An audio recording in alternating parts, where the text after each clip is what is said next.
Hello, my lovely people. Good morning, good afternoon, good evening, good night. Welcome to my YouTube channel. My name is Jen. This is the first time that you're looking at this gorgeous girl. Thank you so much for stopping by. My return subscribers, I love you. I saw this Abraham's video. Hey, God.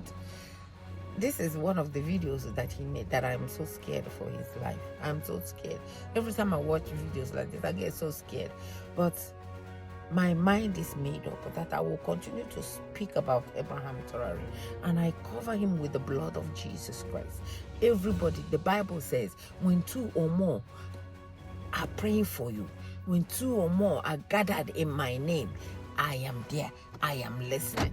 That's why millions of people, including America, including all over the world, are praying for Abraham, and nothing bad will happen to Abraham. I saw this video where he's directing this video straight to all the people, all the media in the West, all of them, CNN, MSNBC, Al Jazeera, every one of them.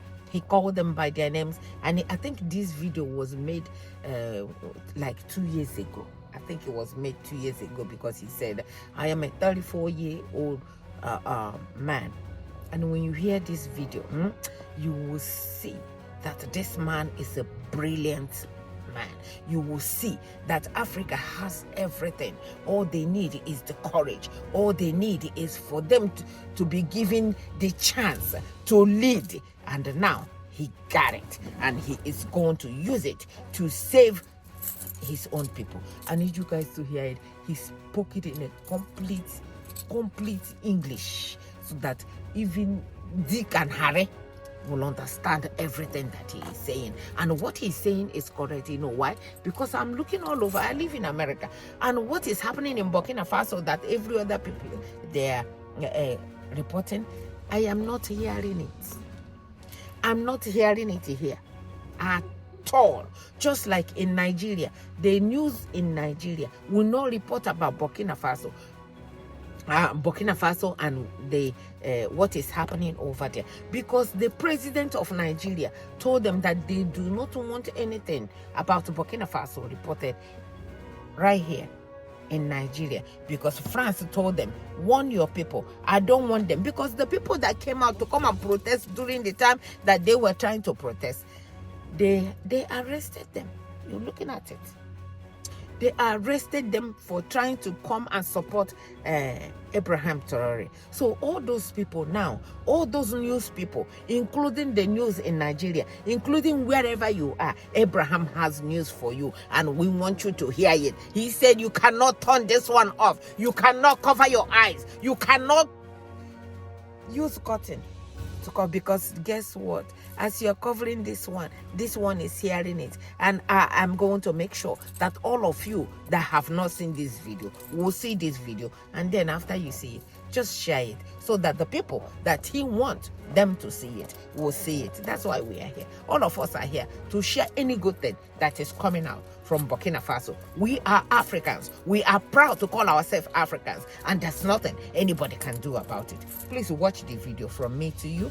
Thank you so much for watching. Bye-bye. France 24. I'm watching you all. I'm recording every lie. I'm archiving every distortion. I am Ibrahim Traore, and today I'm pulling off your masks. Yes, you heard correctly. I, whom you call a young military junta leader, whom you brand as a dangerous radical, whom you serve up as an anti-Western dictator, am now telling you the truth. And this time you cannot turn off your microphones. This time you cannot turn away your cameras. This time your editors cannot cut this speech, because the world you monopolize no longer exists, because millions will hear these words now, without passing through your filters, without being subjected to your distortions, without being muddied by your lies. I am 34 years old. Every day of my life, I grew up with your lies. As a child, I would watch Africa on television. Always the same images: children with flies, dry lands, weapons, death. This is Africa, they told us. This is what Africa is. And we believed it. We were ashamed of ourselves. We were ashamed of our own lands, of our own people. But then I grew up. I read, I researched, I questioned, and I understood that the Africa you showed us wasn't real. The story you told us was a lie. The fate you imposed on us was a script you had written. For years, how have you portrayed Africa? How have you shown it? How have you sold it to your viewers? As if we were creatures who had no share of humanity, as if we were savages left outside of civilization, as if we were wretches waiting for you to save us. Every day, every hour, every minute, the same story plays on your screens. Hunger, war, disease, corruption, terror, chaos. These are the words that come to mind when Africa is mentioned. In your Africa dictionary, there are no other words. No hope, no success, no development, no resistance, no honor, no pride, no victory. So I ask you, New York Times, Washington Post, Guardian, Le Monde, have you ever made Africa's successes your headlines? How many times have you written about Rwanda's technology miracle? How many times have you shown Ethiopia's reforestation project? How many times have you praised Botswana's democratic success? How many times have you described Kenya's entrepreneurial ecosystem? No, because these don't fit your scenario. Your Africa cannot be successful. It cannot, because then how will you legitimize your exploitation? If it's not in need of help, how will you intervene? If it's not backward, how will you look down on it? Have you ever asked yourselves, has any editor sitting at their desk, any news director in a meeting, any columnist at their keyboard ever thought, why are the people of the world's richest lands poor? Here are the numbers for you, real numbers. Africa owns 70% of the world's cobalt reserves. Your cell phone, your computer, your electric car won't work without cobalt. This cobalt comes from Congo, but Congolese can't afford cell phones. Africa owns 90% of the world's platinum reserves. Catalytic converters, electronic devices, medical implants, they all need platinum. This platinum comes from South Africa, but South Africans are crushed by unemployment. Africa provides 30% of the world's gold production. Mali, Burkina Faso, Ghana, Tanzania. Gold flows like rivers from our lands, but our people swim in poverty. Africa supplies 65% of the world's diamond production. Botswana, Angola, Congo, Sierra Leone, billions of dollars worth of diamonds are extracted, but our miners live on $1 a day. Africa owns 35% of the world's uranium reserves. Niger, Namibia, South Africa. Nuclear plants run on our uranium. Paris lights burn with our uranium, but our villages have no electricity. And you still ask, why is Africa poor? No, the right question is, how was Africa kept poor while being so rich? Here's your answer. Colonialism didn't end, it changed shape. You used to come and occupy our lands. Now you come and establish companies. You used to take by force. Now you make agreements. You used to rule with the whip. Now you rule with credit. Let me give you concrete examples. With numbers, names, dates, but you'll never write about these. Glencore, Swiss-based mining giant, extracting cobalt in Congo. 2022 revenue, $256 billion. A tax paid to Congo, $500 million. That's 0.2%. Is this justice? Rio Tinto, British-Australian mining giant, extracting bauxite in Guinea, 20 million tons annually. What's left for Guinea? Environmental pollution and cancer. Total, now Total Energies, French oil giant, extracting oil in Angola, Nigeria, Congo. 2022, profit, $36 billion investment in Africa, dirty pipelines, Anglo-American, founded in South Africa but now in London. Diamonds, platinum, iron, taking everything. What it left in South Africa? 6 million unemployed miners. And these are just the tip of the iceberg. What about the invisible, the secret deals, the offshore accounts, the transfer pricing tricks? Every year, $88 billion in illegal money flows out of Africa. Who writes about this? Every year, $45 billion in aid comes to Africa. Everyone writes about this, but no one says Africa is not the continent receiving aid, it's the continent giving aid.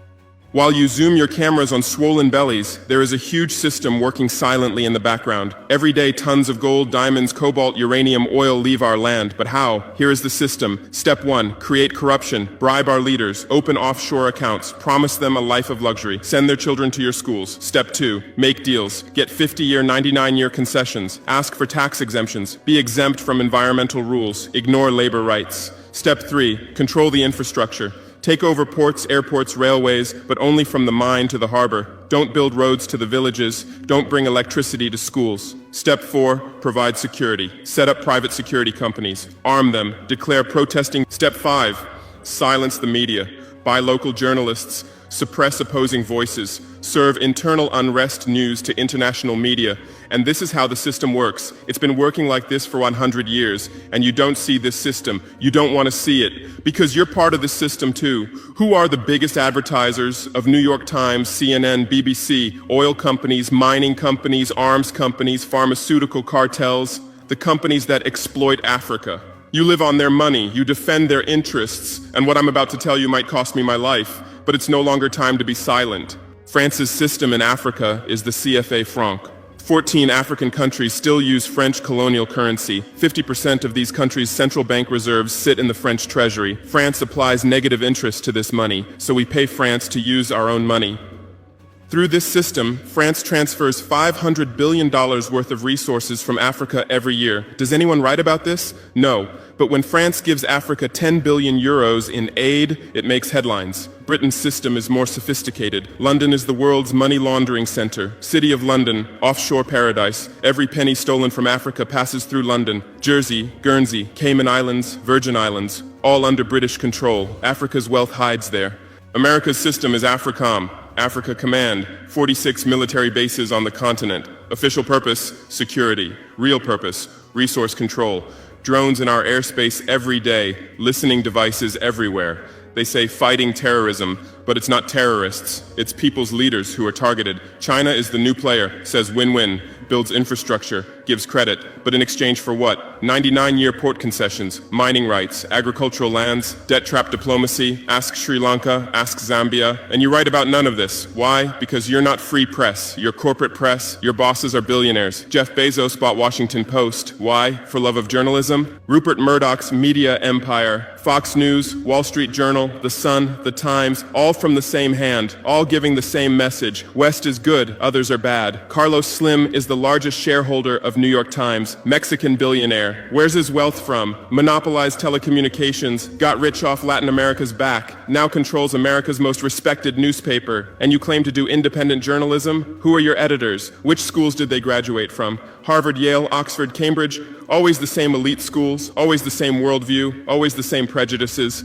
How are your reporters selected? How many languages does your Africa correspondent speak? French, English, that's all. Swahili, Hausa, Yoruba, Amharic, they don't know. They can't talk to the people. Your sources are always the same. Western diplomats, NGOs, experts, and then you come and lecture us. They killed Patrice Lumumba, January 12, 1961. CIA agent Larry Devlin confessed. Belgian mercenaries executed. They dissolved his body in acid, took his teeth as souvenirs. In 2022, that tooth was returned from Belgium to his family after 61 years. And what did you say then? Chaos in Congo. You didn't ask about the killers. You didn't investigate CIA documents. You didn't write about Belgium's crime. They killed Thomas Sankara, October 15, 1987, my hero, Africa's hope. Vaccinated 2.5 million children against measles and meningitis, planted 10 million trees, raised literacy rate from 13% to 73%, gave equal rights to women, banned FGM, ended corruption, sold Mercedes cars, used Renault 5, rejected IMF and World Bank.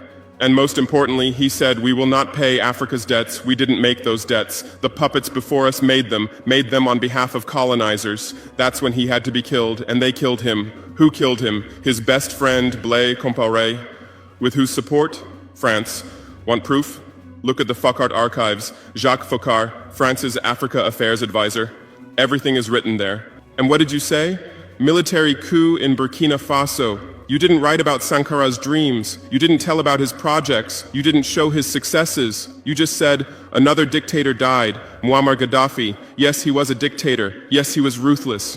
But what had he done in Libya? Per capita income $12,000, Africa's highest. Literacy rate from 25% to 87%. Life expectancy from 51 to 74. Free healthcare, free education, $50,000 for newlyweds, interest-free loans for homebuyers, $5,000 for new births, gasoline 14 cents per liter, great man-made river, irrigation project to green the desert, and Gaddafi's real crime, dream of United States of Africa, African Central Bank project, African Investment Bank, African Monetary Fund, and most dangerous, gold dinar, refusing to sell oil for dollars. October 20th, 2011, lynched in Sirte, Hillary Clinton laughed. We came, we saw, he died.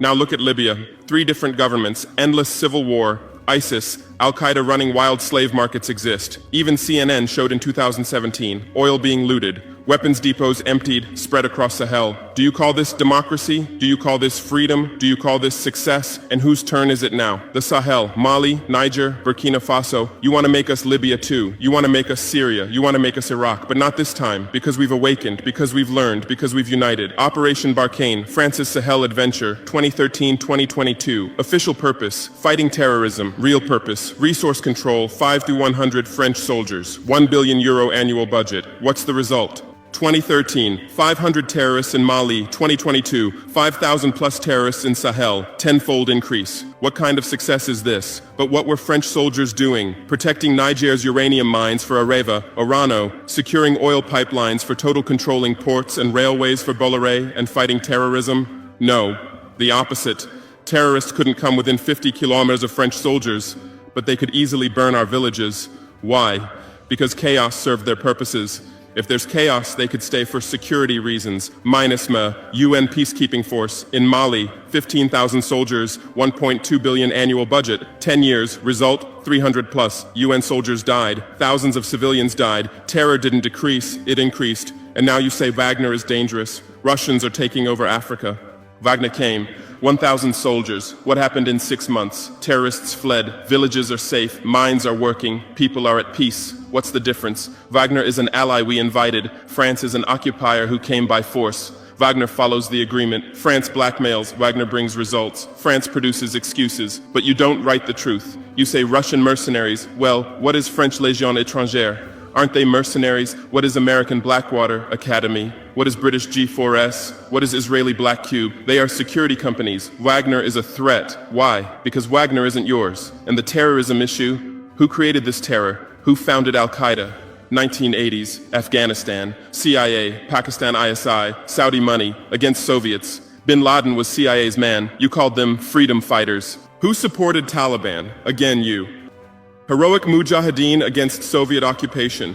You gave weapons, gave money, gave training, then you lost control. How was ISIS born? 2003, Iraq invasion. You toppled Saddam. You disbanded the army. You banned Ba'ath Party. You tortured in Abu Ghraib, and those people became ISIS. Then Syria. You said Assad must go. You said moderate rebels. You gave weapons. Those weapons went to ISIS, went to al-Nusra. You destroyed Libya. Who looted Gaddafi's weapon depots? Where did those weapons go? To Mali, to Niger, to Burkina Faso, to Nigeria, to Chad?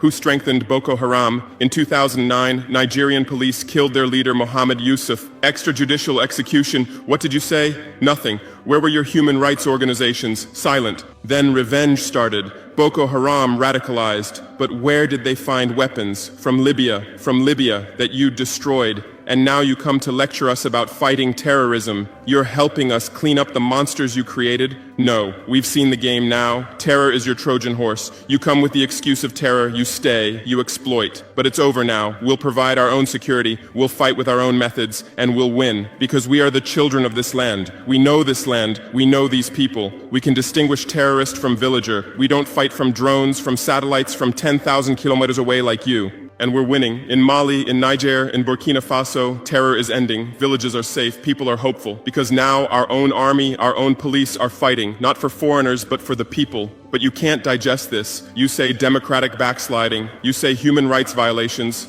Which democracy? Which human rights? How many people are detained without trial in Guantanamo? What happened in Abu Ghraib? Who did you kill in Bagram? Who did you torture in CIA's black sites? Why is Julian Assange in prison for exposing your war crimes? Why did Chelsea Manning spend years in prison for leaking the truth? Why is Edward Snowden a fugitive for revealing you spy on everyone? And you lecture us about human rights. How many civilians died in your drone strikes? You say collateral damage and move on. How many weddings did you strike in Pakistan, Yemen, Somalia? How many schools did you bomb? How many hospitals did you burn? And you teach us the laws of war? Look, I come from war. I know the front. I've seen death. I've carried wounded soldiers. I've consoled mothers of martyrs. And I tell you, a real soldier protects his people. A real soldier doesn't harm civilians. A real soldier fights with honor. Your mercenaries, your drone pilots, your special forces, they're not soldiers, they're killers. They kill people by pressing buttons from 10,000 kilometers away, then go home and play with their children. We don't fight like that. We look our enemy in the face. We protect civilians. We fight with our honor. We die with our honor. And we'll win. Because the righteous win. Because those who fight with their people win. because those who fight for their land win. Let's return to your media. I know how you work. I have friends who work within the system. There are journalists with conscience, but they stay silent. Why? Because the system silences them. Those who write the truth get fired. Investigative journalists are laid off due to budget cuts. Dissenting columnists are shown the door because reader interest has declined. And what replaces them? Experts from think tanks, NGOs, universities, all saying the same thing, all defending the same thesis. West is good, Africa is bad. So who are these experts? Where do they get their funding? National Endowment for Democracy, NED, American democracy exporter, CIA's legal arm, has fingers everywhere, funds opposition, directs media, creates civil society. Open Society Foundations, George Soros's organization, says open society, but open for whom? Open to what? Open to exploitation, open to intervention, open to manipulation. Ford Foundation, Rockefeller Foundation, Bill and Melinda Gates Foundation, all in Africa, doing aid. But what do they get in return? Control, data, influence. And your media is their trumpet. You headline, Gates is saving Africa. But you don't say, how many African children were paralyzed by Gates's vaccine trials? How many farmers committed suicide because of Monsanto seeds? You're masters at storytelling, but always the same story. White savior. Remember Live Aid? 1985. We Are the World, charity concert for Africa, millions raised. What came to Africa? Corruption increased, dependency increased, but it was a great story for you. Bob Geldof became a hero. Musicians looked conscientious. Viewers felt good about themselves. Africa remained hungry. Remember Kony 2012? Viral video. Stop Joseph Kony. 100 million views. Result? Kony is still free, but the video maker got rich. Invisible Children organization collected millions. What came to Uganda? American soldiers. And you present these as success stories. Angelina Jolie, Madonna, Bono, all Africa volunteers. They come, take photos, adopt children, leave. And you say, interest in Africa increased. What interest? Whose interest? Interest for what? Madonna adopted from Malawi. You made headlines. But 100 children die from malaria every day in Malawi. You didn't write that, because that news doesn't sell. Bono became Africa's spokesperson, raised billions with U2 concerts, but moved his company to Netherlands to avoid taxes. Money stolen from Africa also passes through Netherlands. Did you write about this? George Clooney campaigned for Darfur, said save Darfur. Result? Sudan split. Oil remained in South Sudan. South Sudan is now in civil war. Who's getting the oil? Take a guess. And you always present these as humanitarian aid. But these are imperialism's soft face. These are exploitation's PR. Let me give you real numbers. Every year, 134 billion in aid and investment comes to Africa. Every year, 192 billion in resources leave Africa, net loss, $58 billion every year. But you only write about the incoming $134 billion. You don't write about the outgoing $192 billion. Why? Because then people will ask, why does Africa need aid? Illicit financial flows, 88.6 billion year multinational corporations profit transfers, 48.2 billion year debt interest, 17 billion year brain drain cost, 13.8 billion year climate change cost, 10.6 billion year illegal logging, 17 billion year illegal fishing, 1.3 billion year total, $192+ billion every year. This much resource leaves Africa every year. But what are your headlines? EU announces 20 billion euro aid package for Africa. China gives Africa $60 billion in credit. America grants Africa $8 billion. People read these and think how generous they are, how charitable, how ungrateful Africa is. But the truth is the opposite. Africa is financing your standard of living. Africa is subsidizing your prosperity. Africa is making your technology possible. The cobalt in your iPhone from Congo, the lithium in your Tesla from Zimbabwe, the tantalum in your computer from Rwanda, your jewelry from Botswana, your chocolate from Ivory Coast, your coffee from Ethiopia, your oil from Nigeria, your uranium from Niger. And what do we get in return? Debt, poverty, humiliation, but enough. This game will end now because we've awakened. Our youth are sharing the truth on social media. Bar France out hashtag used 100 million times. Africa is bleeding 50 million. On Stop Exploiting Africa, 75 million. And what are you doing? You say Russian bots. You say Chinese propaganda. You say disinformation. No. These are real voices of real Africans. This is real anger. This is real awakening. There are millions of youth on TikTok, videos celebrating French soldiers leaving, images applauding Wagner's arrival, content explaining the truth on Twitter, Instagram, Facebook. the same voice everywhere. Enough! And you're panicking because you're losing control. You're losing the narrative. You're losing the monopoly. You established fact-checking organizations. Africa Check, AFP Fact Check. Who funds these? Facebook, Google, Bill Gates, the same system again. What are you checking? Whose facts are you defending? We say France exploits $500 billion a year. You say false, only $440 billion. As if that changes the situation, as if 440 billion is little. We say Wagner has been successful. You say Wagner violates human rights. Well, what were French soldiers doing? Bombing Fulani villages, arming Dogon militias, accidentally striking weddings. Your hypocrisy is so obvious that no one believes you anymore. Remember what Anderson Cooper said on CNN? Democracy is declining in Africa. Which democracy, Anderson? Your democracy? America's democracy? Your Capitol riot, January 6, 2021. You said, attack on democracy. 5 people died. Our Sankara assassination, October 15, 1987. You said, internal matter. 1 person died, but that person was the hope of 20 million people. In your elections, corporations fund candidates, lobbyists write laws. You call our elections rigged. In your country, police kill blacks. George Floyd, Breonna Taylor, Ahmaud Arbery. You lecture us about police violence. On BBC, Kasia Madera presents Africa News. Polish origin. How many years has she lived in Africa? How many African languages does she speak? But every day she speaks as an Africa expert. Africa is like this, Africa is like that. On France 24, cameramen, editors, producers, most are French. Even Africa correspondents are mostly French, and they do objective journalism. Even Al Jazeera. Qatar funds it. What business does Qatar have in Sahel? But every day they report Sahel crisis. Whose crisis are they telling? Deutsche Welle, Voice of America, RFI, all state media, all propaganda tools, but they play the role of independent media, and our local media, most are sold out.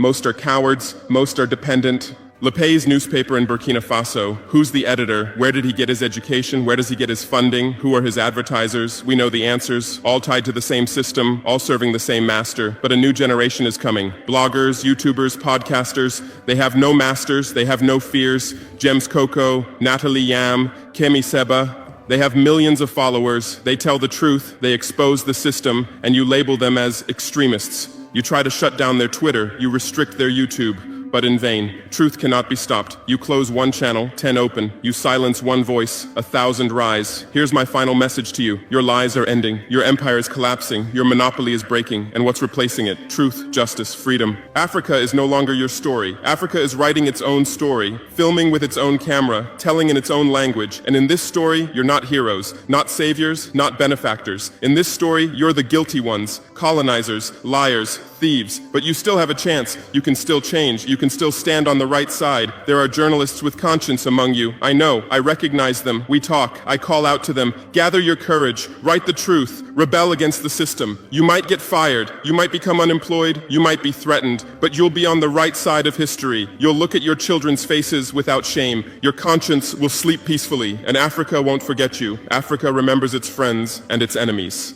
Be like Edward Snowden, be like Julian Assange, be like Daniel Ellsberg, stand with the truth, or continue with your lies, continue with your blindness, continue with your complicity, but know that your end is coming. Your viewers are decreasing, your credibility is eroding, your power is depleting. The new generation doesn't believe you, the new generation doesn't listen to you, the new generation rejects you, and that new generation in Africa is 600 million people, 60% under 25 years old, educated, connected, angry. They are my army, they are my weapon, they are my victory, and with them we're building a new world, a world without lies, without exploitation, without humiliation. In this world, Africa will be free, Africa will be strong, Africa will be a leader. And you'll remain just as a bad memory, a shameful footnote, a cautionary example. Future generations will read in history books. At the beginning of the 21st century, there were some media organizations. They lied, they served exploitation. Then Africa awakened and they disappeared. That's your end. Inevitable, unchangeable, certain. I am Ibrahim Traore, not Burkina Faso's leader, but its servant. Not Africa's dictator, but its child. And not your nightmare, but your mirror. Look well at this mirror. See yourself, see your lies, your hypocrisy, your crimes, and prepare, because Judgment Day is coming. Africa is awakening. The world is changing. Justice is manifesting, and you'll just watch. You won't be able to do anything else. Because history is on the side of the people.